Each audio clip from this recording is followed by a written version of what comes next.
Hello friends, welcome to Bioprep. मेरा नाम है संजीव और आज से हम स्टार्ट करेंगे बायोलॉजी को। फिर से क्यों कह रहा हूँ? फिर से इसलिए कह रहा हूँ क्योंकि अभी कुछ दिनों पहले जब मैं लेक्चर बनाता था तो वीडियोस क्या है मैंने डालना बंद कर दिए थे बायोलॉजी के। तो अभी फिर से मेरे दिमाग में आया कि क्यों ना फिर से रीस्टार्ट किया जाए, है ना। तो अभी तक मैंने क्या क्या पढ़ा दिया है आपको। मैंने स्ट्रक्चर ऑफ बैक्टीरिया को पढ़ाया है और बायोलॉजिकल क्लासिफिकेशन को भी मैंने पढ़ा दिया है ना। थोड़ा सा पढ़ा है, ज़्यादा नहीं पढ़ाया। तो 2-4 ही लेक्चर हैं उसके, अगर आप देखना चाहें तो लिंक मैं आपको डिस्क्रिप्शन में दे दूंगा, आप देख लीजिएगा, है ना। तो आज का हमारा टॉपिक रहेगा, आज का क्या टॉपिक रहेगा हमारा? आज का हमारा टॉपिक रहेगा एंडोक्राइन सिस्टम, ठीक है। अच्छा, इसके पहले एक छोटी सी बात बोलना चाहता हूँ आप लोगों से कि देखो यार, ऐसा है कि अभी हम कुछ दिनों के बाद लाइव क्लास स्टार्ट करने वाले हैं, ठीक है। तो लाइव क्लास में सभी लोगों को आना है। समय आपको बता दिया जाएगा, या तो आप डिसाइड करेंगे या फिर हम डिसाइड करेंगे या फिर हम दोनों मिलकर डिसाइड कर लेंगे समय को, है ना। तो जैसे ही समय डिसाइड हो जाता है तो हम लाइव क्लास स्टार्ट कर देंगे। दूसरी चीज़ ये है कि आप वीडियो को पूरा नहीं देखते हैं, आप वीडियो को पूरा देखें और अगर अच्छा लगता है तो चैनल को सब्सक्राइब भी करें और लोगों को भी बताएं और वीडियो को लाइक करें, है ना। और कैसा लगता है हमारे वीडियो, हमें फीडबैक ज़रूर दें, ठीक है। फीडबैक बोल रहा था, फीडबैक ज़रूर देना आपको, ठीक है। तो चलिए आज से स्टार्ट करते हैं हम एंडोक्राइन सिस्टम को। पहले भी आपने पढ़ा होगा कभी, है ना। 11th क्लास का है ये चैप्टर नंबर, जो भी हो 22 या 21 ऐसे ही कुछ आई थिंक, है ना। तो चलिए शुरू कर देते हैं ना। तो देखिए एंडोक्राइन सिस्टम होता क्या है दोस्तों। एंडोक्राइन सिस्टम के बारे में अगर आपने कभी पढ़ा हो तो देखो, ये बात को थोड़ा रोकता हूँ। मैं ये कह रहा हूँ कि जब भी मैं लेक्चर लूँ, है ना, या जब भी आप कहीं भी कोई भी लेक्चर लेते हो, पेन कॉपी अवश्य उठाकर बैठें, क्योंकि नोट्स बनाने होते हैं ना। अगर कोई पॉइंट आपको कोई क्लिक करता है, कुछ भी आपको नोट करने की ज़रूरत पड़े तो आप नोट कर लें, है ना। इसलिए आपको क्या करना पड़ेगा, पेन कॉपी उठाओ। अगर अभी नहीं उठाई है तो जाओ, वीडियो को पॉज करो और लेके आओ, फिर हम पढ़ाई करते हैं, ठीक है। जाओ जल्दी से लेकर आओ, ठीक है। तो मैं उम्मीद करता हूँ कि आप सभी लोगों ने पेन कॉपी उठा के बैठे होंगे, आप सभी लोग पेन कॉपी लेकर आ गए होंगे। तो आइए हम शुरू करते हैं अब क्या, एंडोक्राइन सिस्टम, ठीक है। तो देखो मेरे पीछे जो भी मैं बोलूँगा वो मेरे पीछे सब कुछ दिखाई देगा आपको, तो आप नोट डाउन कर सकते हैं। मैंने हिंदी और इंग्लिश दोनों में बनाए हैं, तो आप जो भी आपको ठीक लगे वो आप लिख लीजिए, ठीक है। तो चलिए शुरू करते हैं एंडोक्राइन सिस्टम को। तो देखिए एंडोक्राइन सिस्टम होता क्या है। देखो हम पढ़ रहे हैं क्या, एंडोक्राइन सिस्टम, ठीक है। तो एंडोक्राइन सिस्टम की डेफिनेशन थोड़ी सी देख लेते हैं कि एंडोक्राइन सिस्टम क्या होता है। The endocrine system is a complex network of glands and organ. क्या कह रहा है, कॉम्प्लेक्स नेटवर्क, यानी कि सिंपल नहीं है। कैसा है, कॉम्प्लेक्स नेटवर्क है। किस चीज़ का कॉम्प्लेक्स नेटवर्क है ये, किस चीज़ का है, ग्लैंड्स एंड ऑर्गन्स का, ठीक है। अब ग्लैंड्स क्या होती हैं सर, ग्लैंड्स तो हमने पढ़ी नहीं कभी। अरे यार देखो, आपने कभी देखा है पसीना कैसे निकलता है? आपने कभी देखा है ईयर वैक्स कैसे निकलता है? सोचा है कभी इसके बारे में? म्यूकस कहाँ से निकलती है, लार कहाँ से निकलती है? बॉडी में जो मुंह के अंदर लार बनती है वो कहाँ से निकलती है? तो ये जो सब मैंने बताया ना, ये सब ग्लैंड से निकलती है, ठीक है। ग्लैंड होता क्या है, आगे चर्चा करने वाले हैं। तो अभी ये समझिए कि ये ग्लैंड्स और ऑर्गन का एक कॉम्प्लेक्स नेटवर्क होता है, जिसको हम क्या बोलते हैं, एंडोक्राइन सिस्टम बोलते हैं, ठीक है। हिंदी में अगर मैं पढ़ दूं तो अंतःस्रावी ग्रंथि तथा अंतःस्रावी तंत्र, ग्रंथियों और अंगों का एक जटिल नेटवर्क होता है, ठीक है, जटिल नेटवर्क। यहाँ तक समझ में आ गया? थोड़ा सा पॉइंट है, कुछ ज़्यादा नहीं है। अगला क्या है, अच्छा अब ये जो सिस्टम होता है वो क्या काम करता है, ठीक है। It uses hormone to control and coordinate your body metabolism, यानी कि ये पूरा जो कॉम्प्लेक्स सिस्टम है ये हमारी बॉडी के मेटाबॉलिज्म को कंट्रोल करता है, ठीक है। हमारे बॉडी के एनर्जी लेवल को कंट्रोल करता है, रिप्रोडक्शन को कंट्रोल करता है, ग्रोथ एंड डेवलपमेंट, एंड जो भी इंजरी हमारी बॉडी में हो जाती है उसको भी, जैसे मान के चलो आपको चोट लग गई तो आपको पता है कि चोट लग गई, लेकिन बॉडी को भी पता चल जाता है कि चोट लग गई। अब वो घाव भरेगा कैसे, आप कहीं से कुछ लेके आओगे क्या तो उसको भरोगे नहीं ना, बॉडी अपने आप भरती है। तो ये जो अपने आप जो हम शब्द यूज़ कर रहे हैं ना, ये अपने आप काम कौन करता है, ये बॉडी जो भी हार्मोन्स होते हैं ना बॉडी में वो करते हैं। समझ में आ गया? अब ये हार्मोन्स कहाँ से रिलीज होते हैं, कैसे रिलीज होते हैं, ये अभी मैं आपको बताने वाला हूँ। कृपया करके शांत होकर बैठ जाइए, ठीक है। तो इस चीज़ को हमने समझ लिया। और एक चीज़ और रह गई है यहाँ पर, यहाँ देखिए stress and mood. Stress and mood को भी कौन कंट्रोल करता है? हमारे हार्मोन्स, ठीक है। कभी देखा होगा अक्सर फीमेल्स में होता है, जो उनके जब मेंस्ट्रुअल स्टार्ट हो जाते हैं अचानक से मूड स्विंग्स होने लगते हैं। क्यों मूड स्विंग्स होने लगते हैं? क्योंकि उनकी बॉडी में हार्मोनल डिसबैलेंस, हार्मोनल चेंजेस होने लगते हैं, ठीक है। तो हमें यहाँ से एक चीज़ क्या समझ में आ गई कि जो हार्मोन है वो हमारे मूड को भी मतलब चेंज करते रहते हैं, ठीक है। तो इतना हम समझ गए। अब देखिए एक चीज़ क्या है, एंडोक्राइन सिस्टम किस तरह से दिखता है। ये देखो हमारी बॉडी में, मैंने क्या बताया, हमारी बॉडी में कई जगह पे ग्लैंड्स प्रेजेंट हैं। देखिए अगर आप इस डायग्राम जो भी यहाँ पर प्रेजेंट है, अगर आप वहाँ पर देखोगे तो देखिए उसमें अलग अलग जगह पर अलग अलग नाम की ग्लैंड्स मौजूद हैं। देखिए मैं थोड़ा साइड में हो जाता हूँ, ठीक है। हाँ अब देखिए यहाँ देखिए पीनियल ग्लैंड है, ठीक है, और ये हाइपोथैलेमस है, फिर पिट्यूटरी ग्लैंड है, इसके बाद फिर थायराइड ग्लैंड है, फिर है थाइमस, फिर पैनक्रियास, एड्रिनल ग्लैंड, और यहाँ पर है ओवरी। अगर फीमेल है तो उसमें ओवरी होगी और मेल है तो उसमें टेस्टिस होगा, है ना। जनरल से अंडरस्टूड वाली बात है, नॉर्मल सी चीज़ है। तो ये हमारा एंडोक्राइन सिस्टम, हम इसको थोड़ी देर में हम इसको और इलेबोरेट करके पढ़ेंगे, ठीक है। अच्छा इसके पहले एक बात और कहना चाहता हूँ आप लोगों से दोस्तों कि इस जो भी चैप्टर में बना रहा हूँ इसके आपको 4 से 5 पार्ट मिलेंगे। तो ये हमारा पहला पार्ट है ना। तो इसको अच्छे से देखो और लोगों के साथ शेयर भी करो, है ना, और थोड़ी स्माइल के साथ, है ना। अपन को लोड लेके नहीं पढ़ना है, थोड़ा स्माइल के साथ पढ़ना है, ठीक है। तो चलिए आगे बढ़ते हैं। अच्छा मैंने एक शब्द बोला था आपसे पीछे, क्या बोला था? Glands, network of glands and organ. तो ऑर्गन्स तो आप समझते हो क्या होता है, अब हम समझते हैं ग्लैंड्स क्या होती हैं, ठीक है। देखिए ग्लैंड्स क्या होती हैं। A glands is an organ which produce and release substances that perform a specific function in the body. क्या कह रहा है?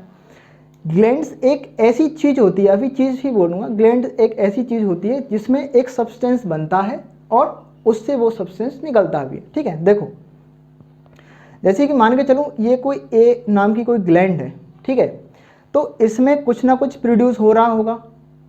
अगर ग्लैंड है तो उसमें कुछ ना कुछ प्रोड्यूस होगा और यहाँ से वो निकलेगा भी, ठीक है। यानी कि इसका सीक्रेशन ही बोलते हैं ना। अगर मान के चलो कोई ग्लैंड है, ठीक है, उसमें जो भी हार्मोन या जो भी कुछ बन रहा है, जो भी सब्सटेंसेस बन रहे हैं, उनको हम निकाल लेंगे तो उसको हम क्या बोलेंगे? सीक्रेट हो रहा है, यानी कि सीक्रेशन बोलेंगे उनका, है ना।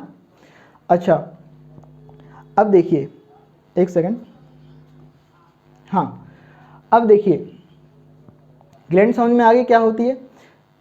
ऐसी एक चीज जिसमें एक सब्सटेंस बनता है और वहां से निकलता भी है, ठीक है, और वो जो सब्सटेंस निकला है वो हमारे बॉडी के किसी ऑर्गन या किसी टारगेट सेल पर जाके अपना काम करता है, ठीक है। समझते आएंगे किस तरह से होता है। अभी यहाँ पर थोड़ा सा देख लीजिए कि ग्लैंड किस तरह से होती है। अब देखिए मैंने एग्जांपल लिया है स्वेट ग्लैंड का, ठीक है। स्वेट ग्लैंड क्या होती है? हमारी बॉडी के, जैसे ये स्किन है, ठीक है, स्किन के जस्ट नीचे होती है स्वेट ग्लैंड, और उस ग्लैंड से क्या निकलता है? पसीना, है ना। और आपके लिए क्वेश्चन है, क्या क्वेश्चन है कि पसीना क्यों निकलता है हमारी बॉडी से? कैसे निकलता है ये तो हम समझ गए कि भाई ग्लैंड से निकलता है, लेकिन क्यों निकलता है ये बता दीजिए। अगर आपको पता है तो कमेंट में बताएं, है ना।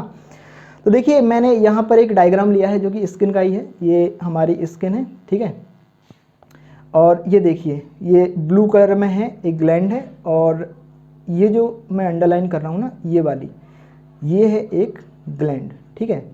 और इस ग्लैंड से क्या निकल रहा है? यहाँ पर क्या हो रहा है?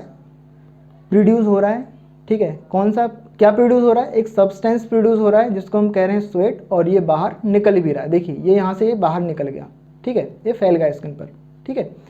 और ये किसके हेल्प से निकला? ये स्वेट पोर होते हैं यहाँ पर, मतलब एक तरह से पसीने को निकालने के लिए छिद्र होता है, इसको पोर बोलते हैं, छिद्र होता है, उसकी हेल्प से वो निकल जाता है बाहर, ठीक है। तो ये थी हमारी ग्रंथि या ग्लैंड। समझ में आया होगा? अगर नहीं आया तो कमेंट करें, अगर आ गया तो भी कमेंट करें, ठीक है, और अच्छा लगता है तो शेयर भी करते रहें, है ना। चलिए अब हम समझते हैं एक बड़ी अच्छी सी बात। कौन सी अच्छी सी बात? ग्लैंड तो भैया आपने बता दी, लेकिन ये तो बता दो कि ग्लैंड होती कितने तरह की हैं। हमारी बॉडी में ग्लैंड कितने तरह की होती है, सवाल ये आता है। तो देखिए हमारी बॉडी में जनरली 2 तरह की ग्लैंड्स होती हैं, ठीक है, जो आपको पढ़नी है।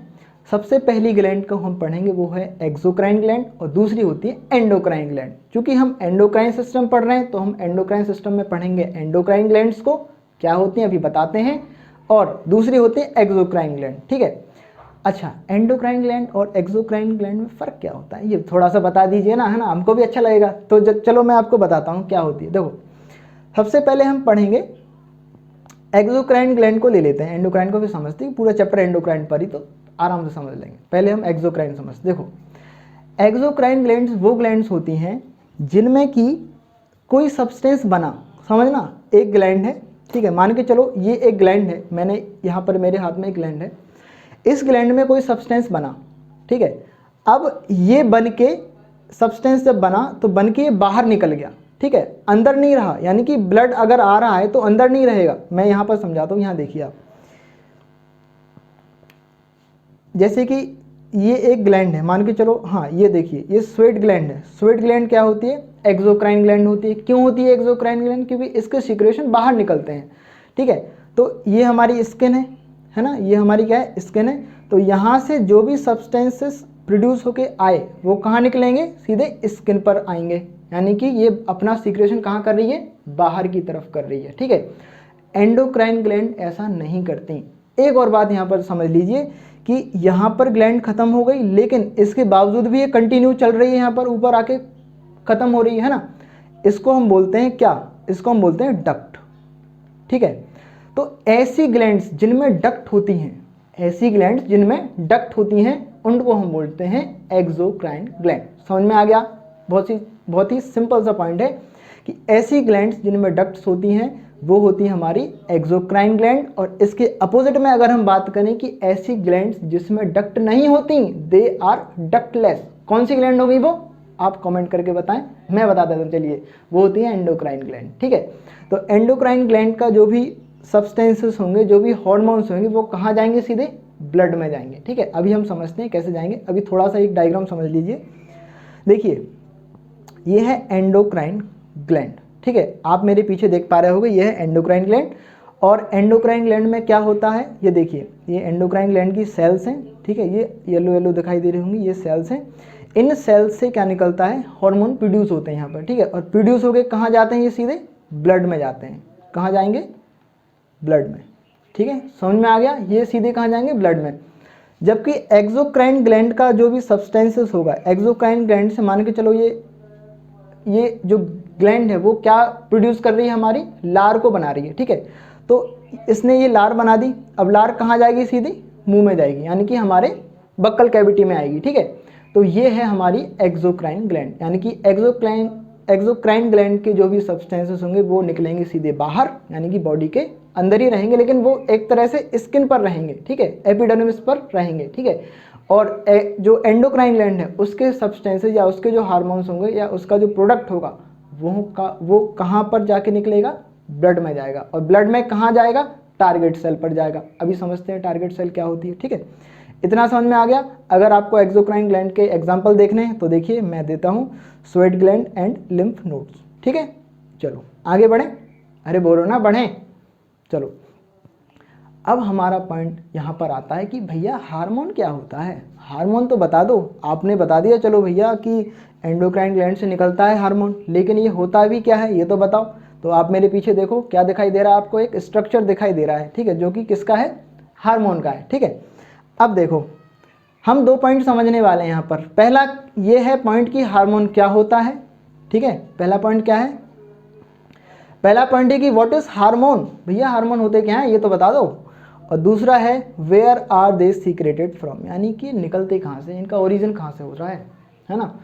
देखिए मेरे पीछे एक थायरॉक्सिन है और एक है मेलाटोनिन, दोनों हमारे हार्मोन्स होते हैं, ठीक है। अगर आपको ठीक से दिखाई दे रहे हैं तो बताओ, ये दोनों क्या होते हैं? हार्मोन्स होते हैं। और ये कहाँ से निकलते हैं? आगे चर्चा करेंगे, ठीक है। अगर मैं अभी सभी बता दूंगा फिर आगे मैं क्या पढ़ाऊंगा, है ना।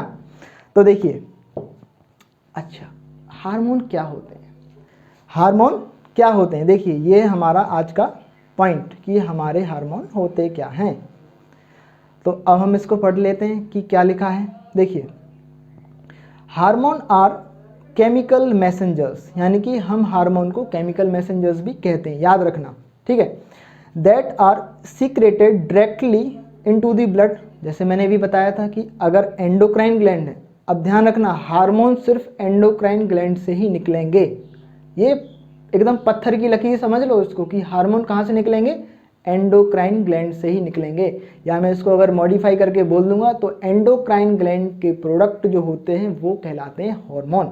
समझ में आया बात, समझ में आई ना। तो अब हम पढ़ते हैं फिर से इसी डेफिनेशन को कि इनको केमिकल मैसेंजर्स कहते हैं और इनके जो सीक्रेशन है वो डायरेक्टली ब्लड में जाते हैं, ठीक है। और ब्लड से कहाँ जाएंगे, which carries them to organ and tissue of the body and exert their function. यानी कि एक हार्मोन अगर किसी ग्लैंड से निकला तो ब्लड में चल चल कर अपना रास्ता तय करके वो कहाँ तक जाएगा, टारगेट सेल तक जाएगा या टारगेट ऑर्गन तक जाएगा जहाँ पर उसका काम होगा। एक एग्जांपल देके मैं समझाऊंगा, अभी थोड़ी सी डेफिनेशन पढ़ लेते हैं, ठीक है। अब देखिए, there are many types of hormone. यार कई तरह के हार्मोन होते हैं हमारी बॉडी में, है ना, कई तरह के हार्मोन होते हैं। That acts on different aspects of bodily function and processes. यानी कि ये कई जगह पर काम करते हैं और अलग अलग जगह पर काम करेंगे तो फंक्शन भी अलग अलग होगा, है ना। तो हिंदी वाले बच्चे इसको हिंदी में भी पढ़ सकते हैं। एक बार मैं रिपीट कर देता हूँ। हार्मोन रासायनिक संदेशवाहक होते हैं जो सीधे रक्त में स्रावित होते हैं, यानी ब्लड में स्रावित होते हैं, जो उन्हें अपने कार्यों को करने के लिए शरीर के अंगों और ऊतक तक ले जाते हैं, ठीक है। अच्छा, एक और है लाइन कि कई प्रकार के हार्मोन होते हैं जो शारीरिक कार्यों और प्रक्रियाओं के विभिन्न पहलुओं पर काम करते हैं। ये हिंदी में हो गई, ठीक है। मैंने समझा दी, समझ में आया होगा, ठीक है। अब देखिए, ये यहाँ पर एक डायग्राम दिखाई दे रहा है आपको। ये इसमें क्या लिखा है, सीक्रेटिंग सेल, ठीक है। ये हमारी सीक्रेटिंग सेल हो गई और इससे जो निकला वो हार्मोन हो गए, ठीक है। और ये हार्मोन कहाँ गए, ब्लड के अंदर गए, ब्लड वेसल के अंदर गए और ये ब्लड में आके घुलते नहीं है, ध्यान रखना, ठीक है। ब्लड में आके ये चल रहे हैं, ठीक है, चलते जा रहे हैं और ये कहाँ जा रहे हैं, अपनी टारगेट सेल पर, ठीक है। इसको और अच्छे से समझ लेते हैं। देखिए यहाँ पर, तो दोस्तों अब हम समझते हैं कि हार्मोन कहाँ से स्रावित होते हैं, ठीक है। हार्मोन निकलते कहाँ से हैं, हार्मोन निकलते हैं एंडोक्राइन ग्लैंड से, ठीक है। ये हम अभी बात कर चुके थे कि एंडोक्राइन ग्लैंड से निकलते हैं। अच्छा, ट्रेवल कैसे करते हैं हार्मोन, देखिए यहाँ एक डायग्राम मैंने दिखाया है, ये डायग्राम ए है, ठीक है। ए डायग्राम को समझते हैं पहले क्या होता है।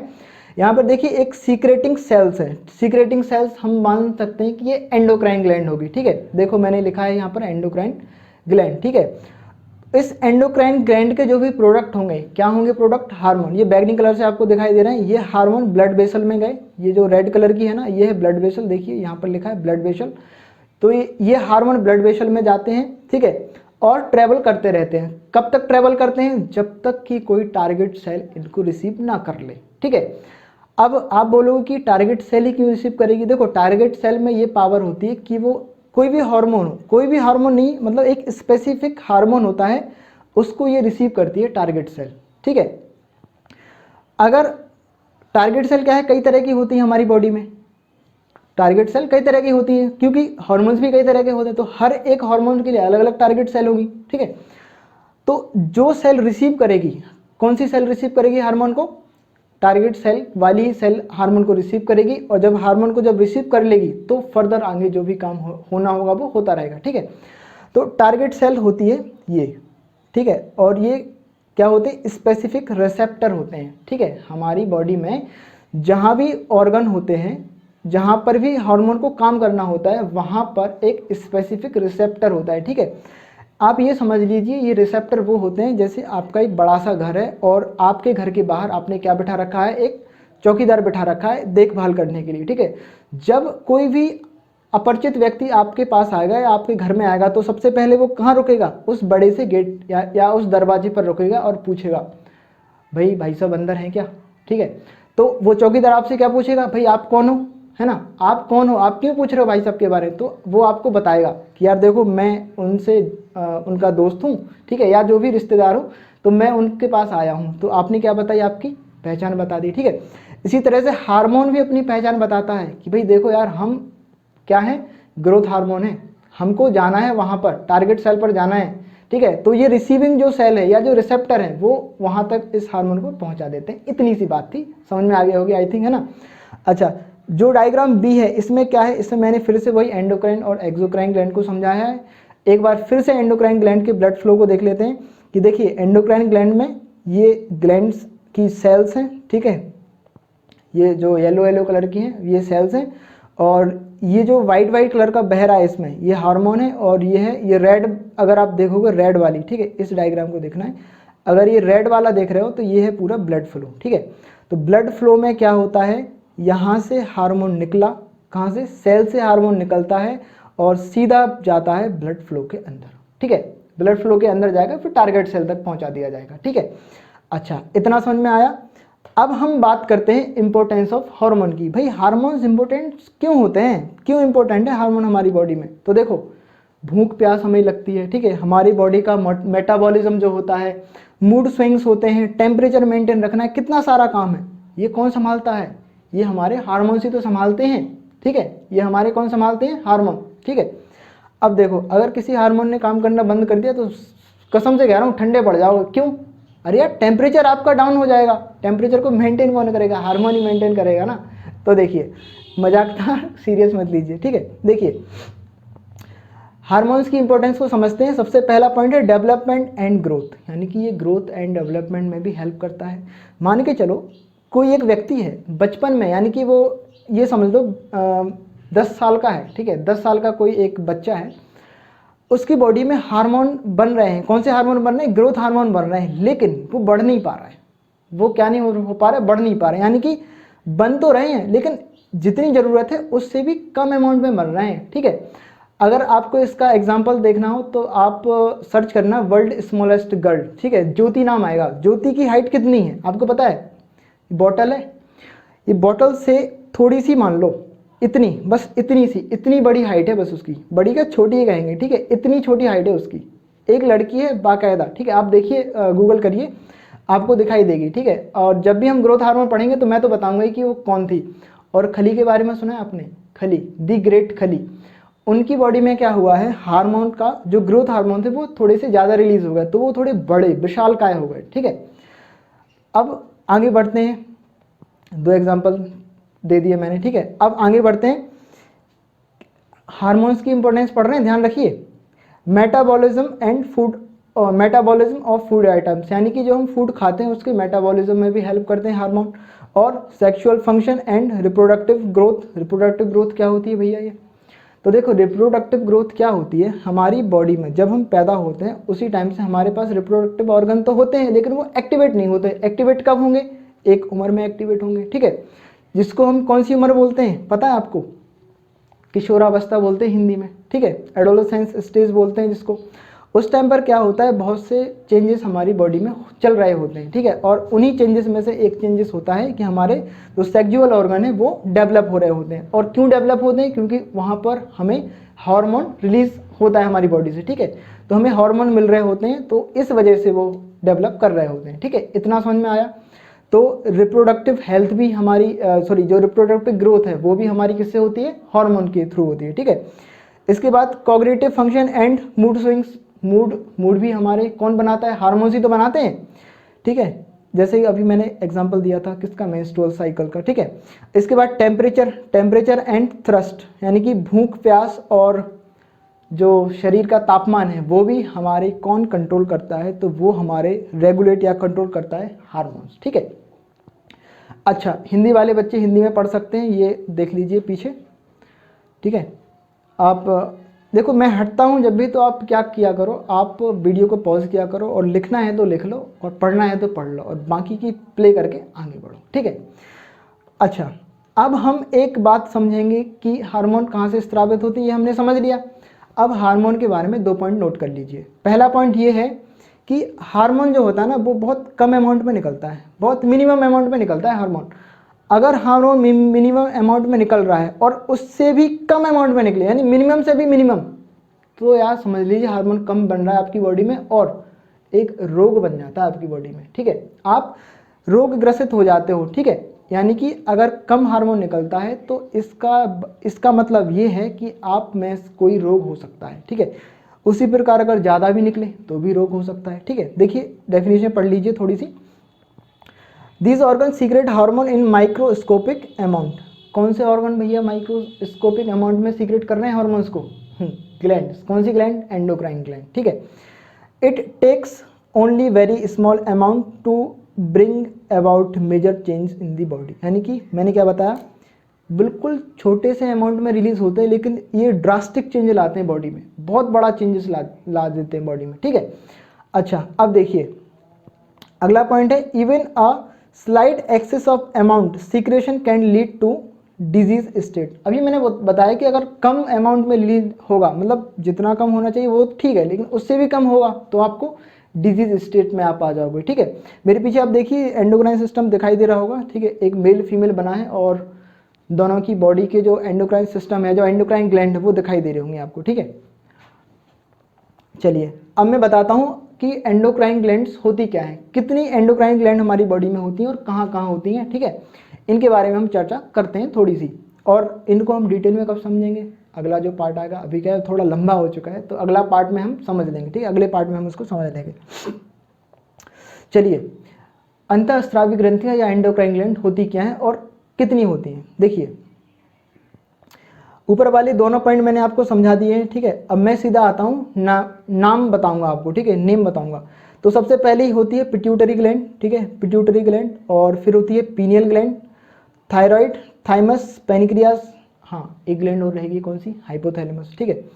अब हाइपोथैलेमस का सीन ये है कि कुछ लोग इसको ग्लैंड मानते ही नहीं है, ठीक है, इसको पूरा आप लिख लेना हाइपोथैलेमस करके, ठीक है, ये लिखा है यहाँ पे पिट्यूटरी ग्लैंड एंड हाइपोथैलेमस। कुछ लोग इसको हाइपोथैलेमस मानते नहीं, कुछ लोग हाइपोथैलेमस को ग्लैंड नहीं मानते हैं, कुछ मानते हैं, तो इसलिए मैंने भी कंसीडर नहीं किया कि चलो मैं भी ना मानने वाली कैटेगरी में से आ जाता हूँ कि मैं भी नहीं मानूंगा भैया, है ना, लेकिन मुझको पढ़ानी पड़ेगी, मुझको आपको बतानी पड़ेगी कि क्या होता है हाइपोथैलेमस, ठीक है।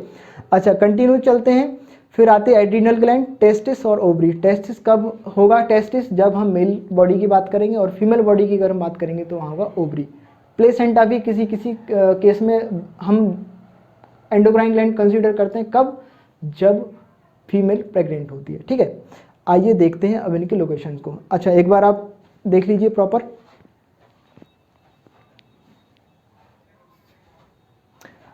चलो अब मैं बढ़ता हूँ आगे। तो पीनियल ग्लैंड सबसे पहले हम पढ़ते हैं, पीनियल ग्लैंड। तो पीनियल ग्लैंड हम पढ़ेंगे, मतलब अभी तो नहीं पढ़ रहा है, सिर्फ बता रहा हूँ कि पीनियल ग्लैंड होती है, ठीक है। इसके बाद कहाँ होती है, ये ब्रेन में होती है, ठीक है, ये हमारा ब्रेन वाला पार्ट है, ठीक है। फिर पिट्यूटरी एंड हाइपोथैलेमस, फिर थायराइड ग्लैंड, यहाँ से नीचे आ जाती है थायराइड ग्लैंड, ठीक है। इसके बाद फिर थाइमस, थायराइड के साथ ही पैराथायराइड भी पढ़ लेंगे, ठीक है। Pancreas and adrenal gland and testicles, testicles होंगे मेल में और फीमेल में होगी ओवरी, और सर्टेन केस में हम बात करेंगे प्लेसेंटा की भी, ठीक है।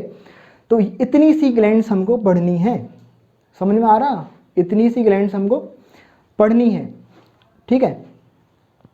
तो ये सब हम पढ़ेंगे अगले लेक्चर में। तो आपसे रिक्वेस्ट है कि आप वीडियो को पूरा ही देखा करें, ठीक है, और चैनल को सब्सक्राइब करें और वीडियो को शेयर कर दो यार, है ना। और एक इम्पोर्टेंट बात यह है कि हम कुछ दिनों में लाइव क्लास भी लेने वाले हैं, तो जो भी आपका समय रहेगा लाइव क्लास का उसमें आप आइए और लोगों को भी लिंक शेयर कीजिए हमारे चैनल की। हमारा क्या, आप हम सभी का ये चैनल है बायो प्रेप, ठीक है। तो बायो प्रेप पर हम अभी बायोलॉजी फिर से हमने स्टार्ट करी है, और इसके पहले हम पटवारी के एग्ज़ाम्स की और टीचिंग के एग्ज़ाम्स की भी तैयारी करवाएंगे, और करवा ही रहे हैं चूँकि, है ना, कुछ वीडियोस कुछ लेक्चर्स आ चुके हैं। तो चलो मिलते हैं अगले वीडियो में, और तब तक के लिए धन्यवाद, बहुत बहुत शुक्रिया, आप यहाँ तक जुड़े रहे हमसे, ठीक है, और लाइव क्लास में ज़रूर आइएगा, ठीक है। चलिए थैंक यू।